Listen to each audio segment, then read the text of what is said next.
We refuse to remain in cycles of poverty and regression, cycles of sickness and diseases. Jesus died in order for us to be restored back into the blessing.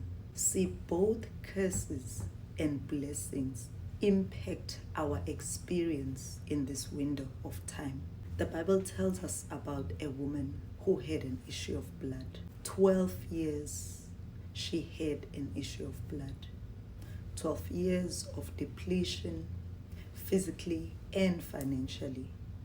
12 years of frustration. 12 years of going around the same mountain. And it took one encounter with Jesus to transform her whole experience in this window of time. This can happen to you and I when we begin to honor what Jesus came to do in our lives. We need to refuse to remain in a place of hope deferred. Solomon says, hope deferred makes the heart sick, but a longing fulfilled is a tree of life. The enemy and his demons are able to look into the womb of your days and purpose to abort the plan of God for your life. Jesus says the thief only comes to kill, steal, and destroy. So when the enemy peeps into that window or the womb of your time, he only wants to kill, steal, and destroy. But he has lost all authority because of what Jesus has accomplished on the cross. Let's look at Balaam and Balak, the famous story. They built 21 altars in order to derail Israel and contend against the progress of that generation. But God could not be contended against. His purposes for Israel could not be overthrown. See, God gives us capacity to hold sway over the enemy. We are able to rule in the midst of our enemies, according to Psalm 110.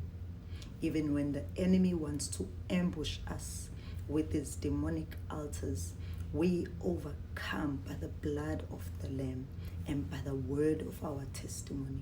When we use spiritual technologies to give us advantage over the enemy, we are able to reset our life. We are able to break cycles and outwit the enemy. These technologies are prayer, giving, fasting, repenting, forgiving. Have an altar. The people who will also treasure the presence of God will enjoy continued reset of their lives and their time womb. The presence changes everything. It changes us, because the presence of God brings us into the realm of eternity. Now, when it comes to eternity, we must understand that eternity outweighs time, and we call it a miracle.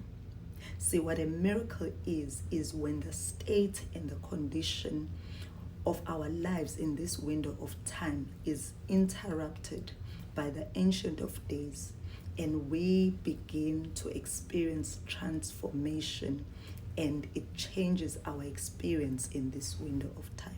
Moses spent time in God's presence, and his very cellular structure started to be consumed by glory.